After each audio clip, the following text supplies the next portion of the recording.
So students, today's topic is Plasmodium vivax. Plasmodium, you all know it is the causative agent of the malaria.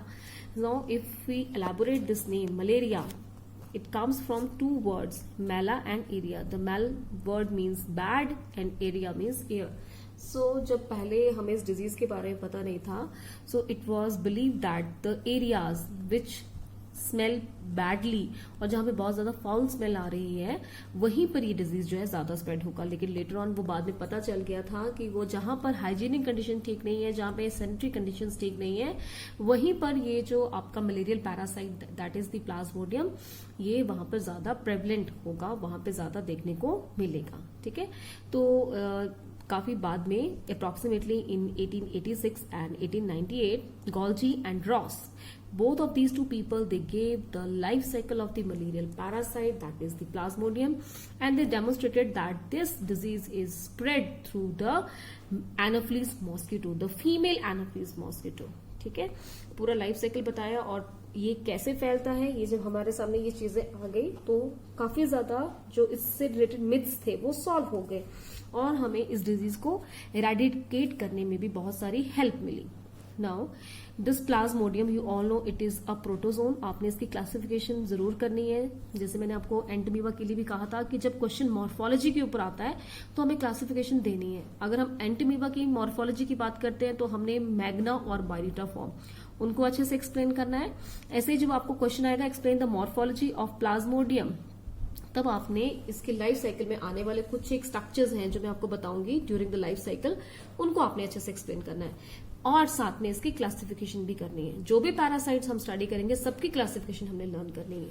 ठीक है, तो मैं classification के ऊपर ज्यादा स्ट्रेस नहीं दे रही हूं because you have studied the classification in detail in your first year.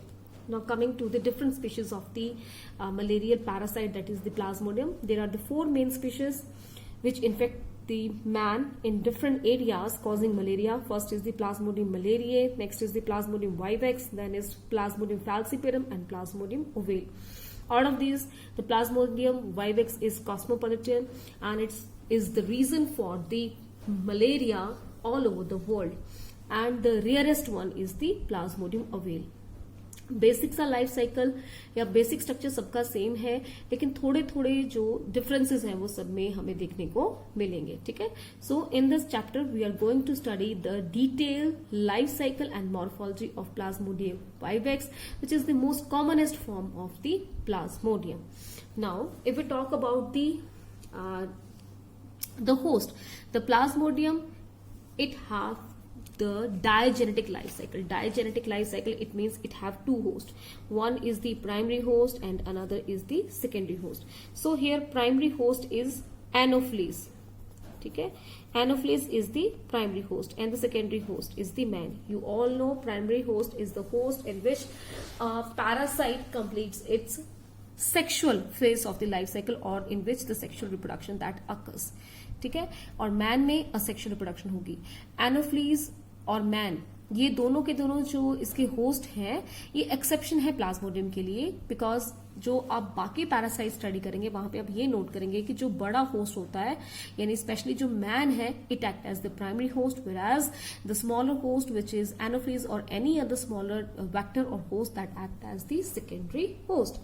ठीक है, तो यहां पर एनोफ्लीज प्राइमरी होस्ट है और मैन जो है वो सेकेंडरी होस्ट है जहां पर इसकी असेक्सुअल रिप्रोडक्शन होगी. Primary host is also called as the definitive host और the final host, and the secondary host it is also called as the intermediate host. Now if we talk about distribution, as I have told you that this malarial parasite is seen all over the world and the Plasmodium vivax is the most commonest form of the this parasite. Now where it is found in our body, it is found in the parenchymatous cells of the liver, that is your hepatocytes. आपके hepatocytes से मिलेगा, साथ में आपके कहाँ पे मिलेगा, RBC में. तो ये टू तरह के जो आपके बॉडी सेल्स है स्पेसिफिकली यहीं पर ही आपको प्लाज्मोडियम मिलेगा आपकी बॉडी में. And if we talk about the mosquito, the primary host, वहां पर कहा मिलेगा, एलिमेंट्री कनाल और सलाइवी ग्लैंड्स. ये दो ऑर्गन्स हैं जहां पे स्पेसिफिकली आपको जो पैरासाइट है वो देखने को मिलेगा। और नेक्स्ट इज द मॉर्फोलॉजी। इसकी मॉर्फोलॉजी को हम इसके लाइफ साइकिल में ही स्टडी करेंगे, जैसे हमने लाइफ साइकिल स्टडी किया था एंटमीबा का। ठीक है, so first we will know that how the life cycle that starts what is the infective stage. I will show you the life cycle from Pradeep's book, जो मैंने आपको पहले send कर दिया हुआ है, because the diagram is more clearer and more informative in this book. So the life cycle, if we talk about life cycle, the life cycle of the parasite, that is Plasmodium, it is divided into 3 phases. First phase is the schizogony. The second phase is the gamogony. And the third phase is the sporogony.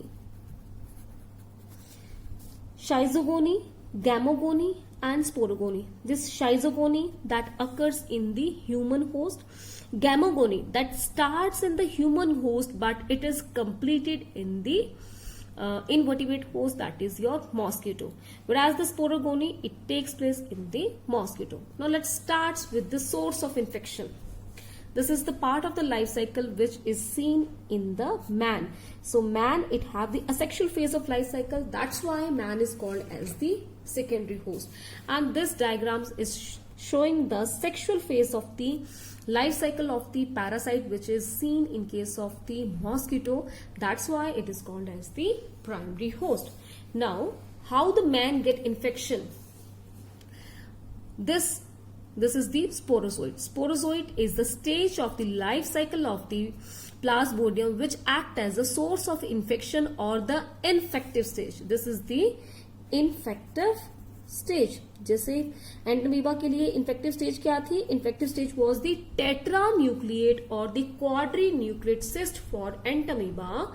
Similarly, in case of Plasmodium, infective stage is the sporozoid. This sporozoid will enter into the human body. From where? When the Anopheles mosquito, when it bites to the human to get its blood meal, जब ये mosquito आपको bite करेगा, तो जब वो bite करता है अपने पार्सिंग और सकिंग माउथ पार्ट्स की मदद से, तो वो आपकी बॉडी में अपना सलाइवा थोड़ा सा डाल देता है. Why? Because the saliva contain anticoagulant. अगर इस ऑर्गेनिज्म ने, अगर एनोफ्लीज ने आपसे ब्लड लेना है तो उसको एंटीकोगुलेंट डालना पड़ेगा, नहीं तो आपका ब्लड जो वो एकदम से क्लॉट हो जाएगा.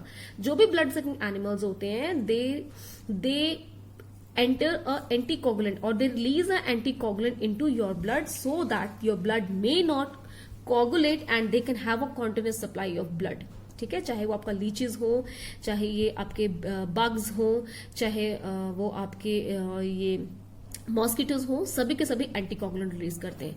ठीक है, तो जैसे वो सलाइवा डालेगा जिसमें कि एंटीकोगुलेंट होगा, तो उस सलाइवा में साथ में ये इन्फेक्टिव स्टेज जो उसके सलाइवरी ग्लैंड्स में प्रेजेंट थी, ये हमारी बॉडी में एंटर कर जाती है. ठीक है, सो पहले लोग ये सोचते थे कि ये जो स्पोरोजोइट जो स्टेज है वो आपके सीधे ब्लड सेल्स में जाती है, लेकिन बाद में जब इसका लाइफ साइकिल हमें एक्सप्लेन किया रॉस ने, तो ये चीज क्लियर हो गई थी that first they go to your liver cells. So the first phase in human that will start is the schizogony. The schizogony is again divided into three parts. First is the pre-erythrocytic schizogony, pre-erythrocytic schizogony, then is the post-erythrocytic schizogony, and the last one is the erythrocytic schizogony. I will not give it this in detail. ये आपको detail में diagram में explain करूंगी. Now, the first phase of the schizogony that is the pre-erythrocytic schizogony. ठीक है, the phase of the pre-erythrocytic schizogony. और pre-erythrocytic schizogony को हम exo-erythrocytic schizogony भी बोलते हैं, बिकॉज ये जो वर्ड है erythro वर्ड जो है वो यूज करते हैं हम किसके लिए यूज करते हैं? हम यूज करते हैं इसको आरबीसीस के लिए. सो आरबीसीस के बाहर जो शाइजोगोनी होगी वो एक्सोरेथ्रोसाइटिक या उसको प्री-इरेथ्रोसाइटिक शाइजोगोनी बोलेंगे. सबसे पहले ये क्या होगा, ये जो स्पोरोजोइट इन्फेक्टिव स्टेज है आपके लिवर सेल्स में आ जाएगा. लिवर सेल्स में ये it will start eating the cell content of the liver cell and become a larger cell called as the क्रिप्टोजोइड.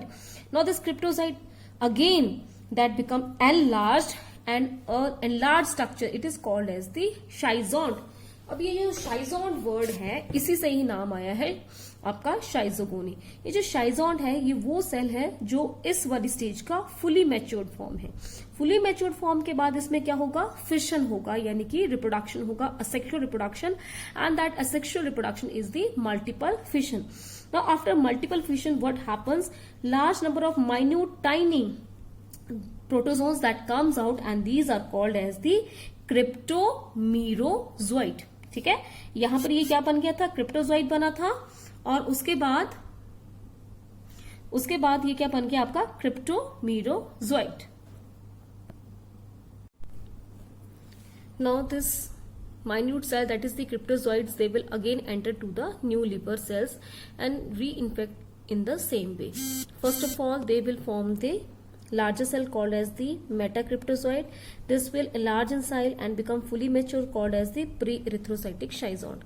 जो भी शाइजोगोनी इरिथ्रोसाइट्स के बाहर हो रही है वहां पे जो लार्जर सेल बन रहा है which will undergo multiple fission और which is fully mature, it is called as the pre erythrocytic schizont. इधर भी प्री इरिथ्रोसाइटिक शाइजोंट है और यहाँ पर भी इसका नाम क्या है, the pre erythrocytic schizont. Now it will undergo multiple fission, after multiple fission it will form the new cells which are minuter called as the metacryptomerozoites।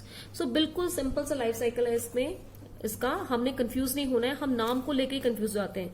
तो नाम बिल्कुल सिंपल से, पहले आपके क्रिप्टोजोइट्स बनेंगे, क्रिप्टोजोइट्स के बाद आपके क्रिप्टोमेरोजोइट्स बन रहे हैं। ठीक है, क्रिप्टोमेरोजोइट्स के बाद जो है वो आपका न्यू सेल्स जो बनेगा वो क्या बनेगा आपका मेटाक्रिप्टोमेरोजोइट्स।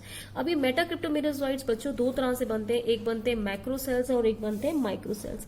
जो macro cells means little bit larger size cell, they will again enter into liver cells. ठीक है, और जो माइक्रो वाले होते हैं they are destined to enter into the RBC and they will start the erythrocytic phase of the life cycle, that is the erythrocytic schizogony. Now let's see this first, that is the fate of the cells which are macrocryptomerozoites. They will enter the liver cells and they will again become a larger cell called as the schizont. Now after schizont they will undergo multiple fission, but this parasite that will never come out। ये जो parasites, minute parasites हमारे बन गए ये कभी भी cell से बाहर नहीं आते हैं, ये बहुत टाइम तक या कई बार काफी ईयर्स तक, 10 ईयर्स भी कई बार हो जाता है, कई बार आपके थोड़े दिनों बाद ही जो है वो ये बाहर आ जाएंगे। कहने का मतलब कि इनका जो टाइमिंग है ये कब बाहर आएंगे ये सर्टेन नहीं है। जैसे यहाँ पर है ना, एक बार शाइजोंट बना, शाइजोंट के बाद थोड़े टाइम बाद ही जो है वो शाइजोंट बर्स्ट कर जाएगा और उसमें से आपके माइन्यूट सेल्स बाहर आ जाएंगे। लेकिन जो ये रिजर्वायर फॉर्म है, ये जो रिजर्वायर फॉर्म ऑफ पैरासाइट है, ये पैरासाइट का फॉर्म जो है वो हमेशा लिवर सेल्स में रहेगा and it depends upon the situation. कई बार थोड़े दिनों में ही बाहर ये आ जाते हैं and which result in relapse of malaria. Malaria दोबारा हमें मलेरिया जो है वो इसका अटैक हो जाता है और कई बार ये सिम्टम्स जो है वो नहीं शो करता और आपके लिवर सेल्स में बहुत साल तक रहेगा और बहुत सालों बाद जब आपका इम्यून सिस्टम जो है वो सप्रेस्ड है या कोई और इम्यूनोलॉजिकल कंडीशन हमारी बॉडी में आ जाती है या कोई भी अननोन रीजन की वजह से ये जो रिजर्वायर पैरासाइट्स हैं ये जो है वो इमर्ज कर जाते हैं और फिर इमर्ज करने के बाद क्या स्टार्ट कर देंगे, the next phase of the life cycle, that is the erythrocytic schizogony. So this phase is present in some of the species of parasites whereas it is absent in the other species of the parasite. So this is the diagram for the Plasmodium vivax. So it is present in the vivax. Now the next phase of the life cycle is the erythrocytic schizogony. Now what happens in case of erythrocytic schizogony, this micro metacryptozoite it will enter into the RBCs में enter कर जाएगा। उसके बाद इसका जो structure है वो कुछ इस तरह से बनेगा। This is the signet ring structure. Why? Because a larger vacuole is formed in between the parasite which gives it a look like a ring. So it is called as the signet ring stage. Next stage it become amoeboid in shape so that it can have the cytoplasmic content as its food. So this stage is called as the amoeboid stage. Then after amoeboid stage again the matured stage of the cycle that appears which is the schizond. Now this schizond is called as the erythrocytic schizond. erythrocytic schizond क्यों? क्योंकि ये जो face जिसमें ये हो रहा है वो कौन सा है? erythrocytic schizogony. Now in erythrocytic schizogony one more important thing is being produced, that is the hemozoin particles. These hemozoin particles are actually the toxins which are produced by this parasite, and this hemozoin particles are solely responsible for the different types of the symptoms of the malarial fever. जो malarial fever हमें आता है उसमें जो हमें symptoms नजर आते हैं वो इस हिमोजोइन पार्टिकल्स जो बेसिकली टॉक्सिक है, एक जो ये पैरासाइट रिलीज कर रहा है, तो इस टॉक्सिक की वजह से वो हमें सिम्टम्स जो है वो नजर आएंगे. मतलब इन द नेक्स्ट फेज शाइजॉन्ट के बाद आपको पता ही है कि सेल जो है वो डिवाइड करता है. तो जब डिवाइड करेगा इसमें डिवीजन का पैटर्न कुछ अलग तरह से, इस तरह का डिवीजन नहीं हो रहा, कुछ इस तरह से डिवीजन का पैटर्न है. इसमें क्या हो रहा है कि सेल्स की अरेंजमेंट कैसी फ्लावर जैसी लग रही है. So this is called as the rosette stage. Now after when the cell divided, what happens in next phase? The cells that burst out to release the tiny new parasite. So similarly it also happen here, this erythrocyte will burst to release the tiny new cells, and these are called as the merozoites. Now these merozoites they have two fates. ये दो तरह से behave कर सकते हैं. एक तो ये है कि ये merozoites जो है वो दोबारा से erythrocytic schizogony स्टार्ट कर दे, and this schizogony is repeated again and again and again. और जितनी बार भी बच्चों हमारे आरबीसीज बर्स्ट करते हैं और ये टॉक्सिन रिलीज होता है, उतनी बार ही हमें मलेरिया का फीवर जो है वो आता है. ठीक है, जैसे प्लाज्मोडियम वाइवेक्स की बात करें, so malaria fever that is seen after 48 hours और थर्ड डे पे आपको जो है वो मलेरिया का जो फीवर का अटैक है वो आपको होगा. क्यों? क्योंकि थर्ड डे पर ही ये आपके आरबीसीज बर्स्ट होंगे और उसमें से ये जो हेमोजोइन पार्टिकल्स हैं जो टॉक्सिक है वो रिलीज होगा. तो जैसे टॉक्सिक रिलीज होगा पूरी बॉडी में स्प्रेड करेगा और मलेरिया के सिम्टम्स आपको नजर आएंगे. ठीक है, और the another fate of these merozoite is that they again enter new RBCs and forms the gametocytes. The female gametocytes which is larger and the male gametocytes which is smaller in size. Now these gametocytes, you all know, if the gametocytes are formed, that means the next stage is the sexual reproduction. इसके पहले जो भी multiple fission हुआ वो क्या था आपका sexual reproduction, जो पहले लिवर सेल्स में हुआ और लिवर सेल्स के बाद जो है वो आपके ब्लड सेल्स में मल्टीपल फिजन हुआ. तो जो नेक्स्ट फेज है उसमें ये गैमीट्स बन जाएंगे. अब ये वो स्टेज है जहां पर इसके बाद फर्दर डेवलपमेंट जो है वो ह्यूमन बॉडी में नहीं हो सकती, because the further development of these gametes it required the low body temperature which would not be provided by the human body, as we are homothermal and have the higher body temperature. तो हमारी body में इसको वो appropriate environment नहीं मिल रहा है. अब इसका लाइफ साइकिल आगे तभी कंटिन्यू होगा अगर फीमेल एनोफ्लीज जो है वो इसको सक कर लेती है during its blood meal. Now what happens if female Anopheles suck these protozoans during its blood meal, they will enter through its mouth into the alimentary canal. Alimentary canal में आ जाएंगे ये जो आपके gametocytes हैं, male gametocytes and the female gametocytes. They will again undergo next type of the division, जिसमें कि एक बड़ा फीमेल गैमीट बनेगा और एक छोटी सी पोलर बॉडी बनेगी.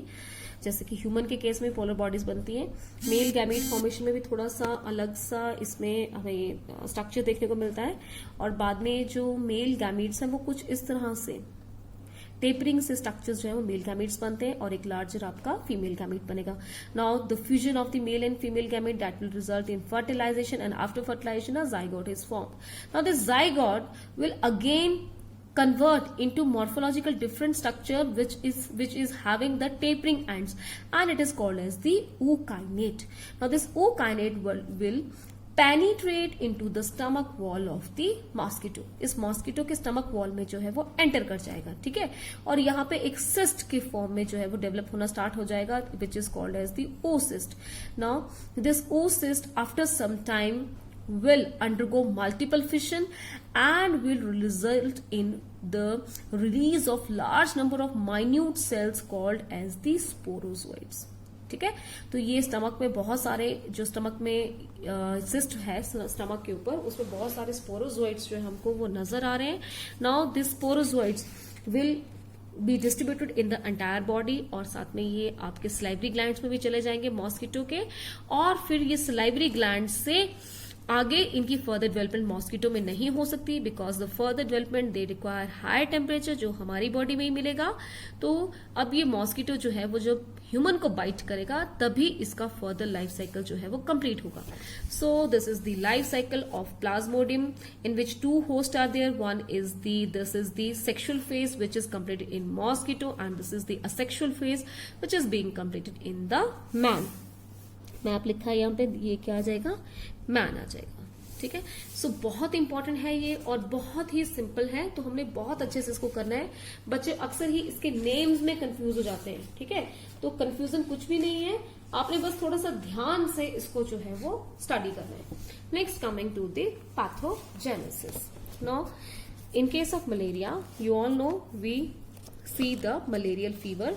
Now here some of the species of the anopheles are given which act as the vector or the primary host for this parasite such as Anopheles, Culicifacius, Stephensi, Philippines and Minimus and many other species. Now these all they act as the vector for the malarial parasite. Malaria जो है वो आपको सिर्फ mosquito के bite करने से नहीं होता है, कई बार जो है वो ट्रांसफ्यूजन ऑफ द ब्लड, अगर कोई पर्सन जो है वो इन्फेक्टेड है और उसका ब्लड जो है किसी हेल्दी पर्सन को जो है ट्रांसफ्यूजन अगर उसकी कर देते हैं तो the person which is having the blood which is being donated by a infected person also get the malaria. Similarly, infected mother can transmit the malaria to its would-be child. इसी तरह से जब स्ट्रिंज एक्सचेंज होता है, drug addicts जब स्ट्रिंज exchange करते हैं तब भी जो है मलेरियल पैरासाइट जो है वो स्प्रेड करता है। Now if you talk about the clinical features, what happens, specific febrile paroxysms is seen in case of the malaria. Malaria के बहुत ही स्पेसिफिक फीवर के पैटर्न होते हैं जिसमें सबसे पहले कोल्ड स्टेज आती है, जब हमें कुछ टाइम के लिए बहुत ठंड लगती है, हमें शिवर्स होते हैं, चिल्स होते हैं और बहुत ठंड लगती है। उसके बाद जो नेक्स्ट फेज आएगा फीवर का, उसमें आपको गर्मी लगेगी, बहुत गर्मी लगेगी और 1 to 4 hours तक गर्मी लगेगी। क्यों? Because at that time the body is having a very high temperature. उसके बाद क्या आता है, आपका स्वेटिंग स्टेज आता है, 2-3 घंटे तक आपको बहुत जो है वो स्वेटिंग होती है, वीकनेस आती है, ठीक है। तो ये सारे के सारा जो ये स्पेसिफिक पैटर्न है, ये मलेरिया पैरासाइट का जो फीवर है, मलेरियल फीवर, उसी से ही होता है। Next is the anaemia. You all know that the malarial parasite is living in the RBC and to reproduce itself it is breaking the RBCs, so a lot of destruction of RBCs that takes place and results in the anemia. Next is the splenomegaly, that is enlargement of spleen. You all know that the RBCs, they when they die, the worn out RBCs, they are trapped by the spleen or they are taken to the spleen. तो जब बहुत सारे RBC simultaneously मरने लग जाते हैं और spleen के पास भेजेंगे तो स्प्लीन का काम भी जो है वो ज्यादा बढ़ जाता है, तो that's why this results in the enlargement of the structure of the spleen, ठीक है। इसके अलावा भी वीकनेस है, मैलियज है और बहुत सारे जो सिम्टम्स हैं हमें वो मलेरिया के साथ देखने को मिलेंगे। The control of the malaria, you all know that if we control the vector we can control the malarial parasite, we can control the malarial disease. तो जो ब्रीडिंग ग्राउंड्स होते हैं मॉस्किटोज के, जो हमारा एनोफ्लीज है, फीमेल एनोफ्लीज, अगर उसकी ब्रीडिंग को हम प्रिवेंट कर लें तो काफी हद तक हम मलेरिया पे कंट्रोल कर सकते हैं। The drainage system should be proper, there should be clean and hygienic drainage system होना चाहिए, सेंट्री सिस्टम होना चाहिए। अपने आसपास के एरियाज में हमें वाटर लॉगिंग जो है वो अवॉइड करनी चाहिए, स्पेशली जैसे जो गर्म इलाके हैं वहां पे लोगों का कई बार कूलर्स में भी जो वो पानी बहुत दिनों तक पड़ा रहता है, तो उस कूलर्स में भी जो है कई बार आपका mosquitoes, not even the Anopheles but many other mosquitoes which serve as the vectors for many of the diseases, they survive in those stagnant water bodies. ऐसे ही हमें जो है वो बहुत सारे हमारे पास बायोलॉजिकल कंट्रोल्स भी अवेलेबल हैं। If we use some of the fishes such as the minnows और द ट्राउट्स और the Gambusia fish, they are used to kill the larva of this fish of this anopheles. Anopheles या बाकी जितने भी mosquitoes होते हैं उनके larva जो है वो पानी में ही होते हैं, वो एग्स पानी में ही ले करेंगे और वहीं पर उनके लार्वा जो है इमर्ज होंगे। तो वहीं पर लार्वा जब इमर्ज होंगे, अगर आपको उसको वहीं पर कंट्रोल कर लें तो अडल्ट कभी बन ही नहीं पाएंगे और फिर डिजीज का स्प्रेड जो है वो नहीं हो पाएगा। Now, if we talk about prophylaxis, that how you can prevent the disease, you should use the proper replicants. हमें proper replicants use करने हैं जिससे कि जो मॉस्किटो आपको बाइट ना करें। आजकल तो मार्केट में बहुत सारे मॉस्किटो रेपेलेंट्स जो है मॉस्किटो रेपेलेंट्स अवेलेबल हैं, जैसे आपके ये जो गुड नाइट वगैरह है वो भी अवेलेबल है, जिससे आप रात के समय जो है वो मॉस्किटो से बच सकते हैं। ऐसे ही आपके थेरेपीज में कुछ आपके ड्रग्स आ जाएंगे, जैसे आपके क्विनीन है, क्लोरोक्विन है या डाराप्रिम है। ये कुछ एक ड्रग्स हैं which are highly effective against malaria. So this malaria is a very deadly disease. Approximately 400 to 500 million people they suffer from malaria every year, and approximately 2 to 2.5 million people they die due to this deadly disease, especially in the African and the Asian countries। ठीक है, तो अगर हम इसके vector को जो है वो अगर हम इसके वेक्टर को रोक लेंगे तो ये डिजीज जो है इसको भी काफी हद तक जो है वो रोका जा सकता है। सो ensure safe environment and hygienic condition around yourself so that the malarial parasite that may not emerge. So that's all for today. Thank you.